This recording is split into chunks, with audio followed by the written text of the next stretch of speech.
Barauni junction, जहां शिक्षक अजीत कुमार एवं उनकी पत्नी सबनम मधुकर वर्षों से विभिन्न रेलवे प्लेटफॉर्म पर मुफलिसी की जिंदगी गुजार रहे सैकड़ों अनाथ, बेसहारा, आश्रयहीन बच्चों के बीच शिक्षा का अलख जगा रहे हैं। जो रूल बना है right to education, right to food, right to human, अगर वो सारा 100% अगर इम्प्लीमेंट हो तो ऐसे अनाथ बच्चे स्टेशनों पर देखने को लिए नहीं मिलेंगे, और ना ही ऐसे बच्चे जो इतने कम उम्र में प्रशिक्षण धंधे में जाएंगे, और ना बच्चे ये आवारागर्द की जिंदगी गुजारेंगे।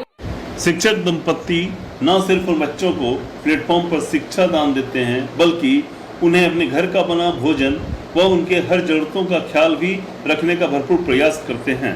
मेरे पति एक शिक्षक है और वो स्टेशन पर लावारिस बच्चों को पढ़ाने का काम करते हैं, और उनकी सहायता मैं करती हूँ। कभी खाना बना करके बच्चों को देती हूँ या आकर उनकी हेल्प करती हूँ, पढ़ाती हूँ। ट्यूशन में रहते हैं, जो ठाटा खाते हैं, ट्यूशन में मास्टर जी फ्री में पढ़ाता है। हम बड़ होकर हम अति डॉक्टर में काम करने चाहते हैं, माँ बाप नहीं है। डीजल उधर चोरी करते थे, कहिया से मास्टर जी पढ़ाने लगा, या सब गलत काम करना छोड़ दिए, आप पढ़ के कुछ बनने चाहते।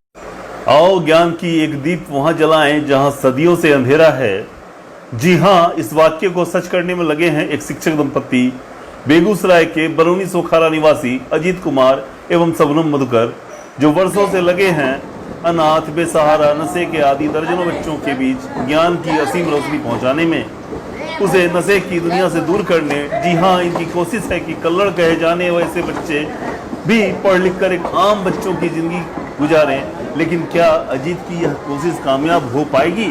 उत्तर बिहार का एक प्रमुख रेलवे प्लेटफॉर्म, जहां प्रतिदिन दर्जनों गाड़ियों का आवागमन होता है और लाखों यात्री आते व जाते हैं, लेकिन शायद ही किसी ने गौर किया होगा, यहाँ पलते हैं दर्जनों अनाथ बेसहारा बच्चे, शिक्षा व समाज से बिल्कुल अलग, भूख, कुपोषण, अशिक्षा एवं नशे के गिरफ्त में जानवरों से भी बदतर मुफलिसी की जिंदगी जीने को मजबूर हैं, जहां सरकार और संबंधित विभाग की हर कोशिश बौना साबित हो रही है, या यूं कहिए ऐसे बच्चों के लिए बनाए गए बाल कल्याण योजनाएं धरातल पर उतर ही नहीं पा रही हैं।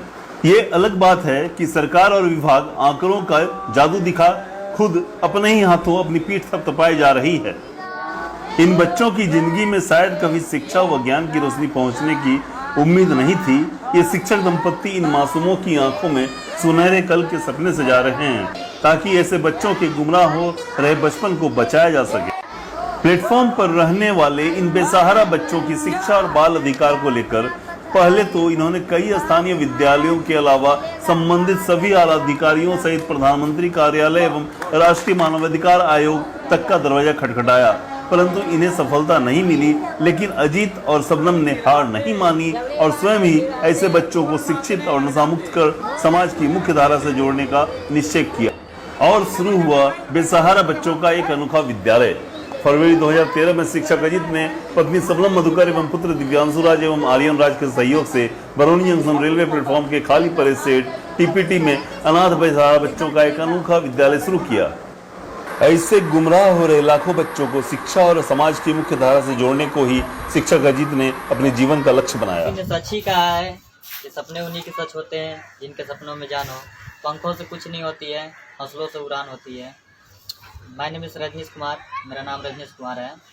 मेरा भाई एक है दीपक कुमार, जो अभी घर पे है। हम दोनों ने जब से होश संभाला है तब से खुद को स्टेशन पे पाया है, और मेरे जैसे बहुत सारे बच्चे स्टेशन पे रहते हैं जिनके फ्यूचर के बारे में भी कुछ पता नहीं है। खास खैर हमारे भी फ्यूचर के बारे में कुछ पता नहीं था, मगर मैं धन्यवाद देना चाहता हूँ अजीत सर को और अजीत सर के जैसे इंसान को, जो कि हमारे फ्यूचर में है, हम लोग को पढ़ाएं लिखाएं, हम लोग के फ्यूचर के बारे में बहुत कुछ सोचें। जो अभी मैं 9th में पढ़ रहा हूँ। नमस्कार जी, मेरा नाम अजीत कुमार है। मैं पेशे से गवर्नमेंट स्कूल में टीचर हूँ। मेरा बचपन भी रेलवे प्लेटफॉर्म पर बीता था। मेरा फैमिली काफ़ी बड़ा था, सोर्स ऑफ इनकम काफ़ी कम थी। मेरे पिताजी वेंडर थे, वो चाय बनाते थे और मैं चाय बेचने का काम करता था। उस समय हमारी उम्र महज 8 साल की रही होगी। तो उस दौरान मैं रेलवे प्लेटफॉर्म पर रहने वाले जो छोटे छोटे बच्चे होते हैं, जो कहीं से भाग के चले आते हैं या ट्रेनों में छूट जाते हैं, या फिर जिनका जन्म ही रेलवे प्लेटफॉर्म पर हुआ, मैंने उसके नर के ज़िंदगी को अपनी आँखों से देखा और मैंने महसूस किया कि क्या इनकी ज़िंदगी है। रेलवे प्लेटफॉर्म पे भीख मांगना, कचरा चुनना, रेलवे प्लेटफॉर्म पर ही सो जाना, यानी कुल मिलाकर के ये कहिए कि उसकी ज़िंदगी रेलवे प्लेटफॉर्म से शुरू होती है और वहीं ख़त्म हो जाती है। पहले वो छोटे मोटे अपराध करते हैं, फिर जाके बड़े अपराधी बन जाते हैं। इनकी ना अपनी कोई पहचान होती है, ना इनका अपना कोई नाम होता है।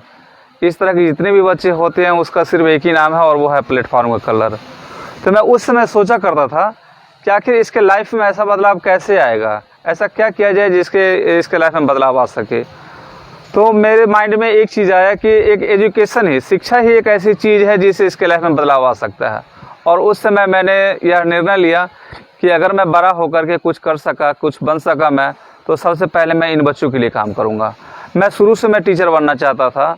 2004 में मैं टीचर बना उत्क्रमित मध्य विद्यालय रेलवे बरौनी में। और जब मैं शिक्षक बना तो सबसे पहला काम मैंने ये किया कि इन बच्चों के लिए मैंने योजना बनाया।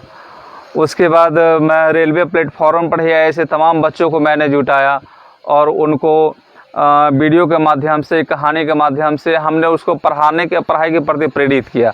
मैं अक्सर उन बच्चों को अपने स्कूल ले जाया करता था और मैं उनसे बोलता था, देखो यार, तुम्हारी लाइफ और इन स्टूडेंट्स के लाइफ में कितना का फ़र्क है। ये कितने अच्छे लगते हैं ड्रेस में, यूनिफॉर्म में, या खेल का मैदान है, बच्चे पढ़ते हैं, लेकिन पता नहीं क्यों हम जिसे सभ्य समझते हैं वैसे जैसे लोग को मैं सब समझता हूँ, उन लोगों से उन बच्चों को परहेज हुआ करता था। या हो सकता है शायद समाज जिस नफ़रत के नज़रिए से उसको देखता होगा, इसलिए करके वो उन लोगों के बीच आने से कतराने लग गए। फिर उन बच्चों ने कहा कि मुझे रेलवे प्लेटफॉर्म पर ही आप पढ़ाओगे तो मैं पढ़ूँगा। फिर मैंने रेलवे प्लेटफॉर्म पढ़ाना शुरू किया। शुरू में 4 बच्चे आए, 4 बच्चे से फिर बढ़ते बढ़ते 23 बच्चे हुए। फिर बाद में जब यह मीडिया के लोगों ने जब इसको अपना कवरेज दिया तो दूसरे स्टेशनों से भी बच्चे आकर के यहाँ पढ़ने लग गए। धीरे धीरे वहाँ 40 बच्चे हो गए। उनमें से कुछ बच्चे पढ़ने में काफ़ी तेज़ थे, उन्होंने कई प्रतियोगिताओं में पार्टिसिपेट किया और कई सिल्वर मेडल जीते। मैं शबनम मधुकर।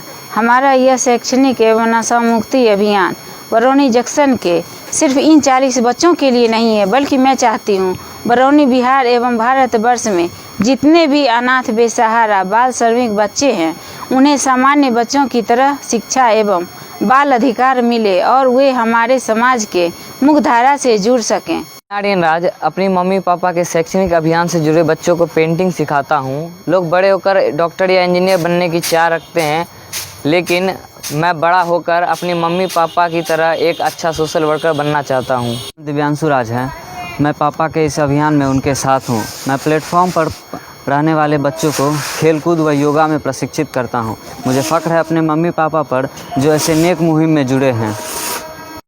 मैं अपने समाज के लोगों, खासकर युवाओं से मैं ये अपील करना चाहता हूँ कि आप ऐसे मिशन में सहयोग करें हमारा। आप जहाँ हैं वहीं अगर आपको ऐसे बच्चे लगते हैं जो शिक्षा से महरूम हैं, जिन्हें शिक्षा नहीं मिल रही है, उन्हें आप शिक्षित करने का प्रयास करें, क्योंकि एक शिक्षित समाज होगा तो ही हमारा देश, हमारा समाज आगे बढ़ पाएगा। जिसको आज हम इग्नोर कर रहे हैं, ये जान करके कि ये प्लेटफॉर्म का कलर है, ये हमें हमेशा याद रखने की ज़रूरत है कि यह भी हमारे समाज का एक अंग है और उसे भी उतना ही हक है शिक्षा प्राप्त करने का जितना हमें और आपको है। इसलिए आप सबसे निवेदन है कि ऐसे बच्चों को जहाँ भी देखें आप उसको स्कूल से जोड़ने का प्रयास करें, उन्हें समाज की मुख्यधारा से जोड़ने का प्रयास करें।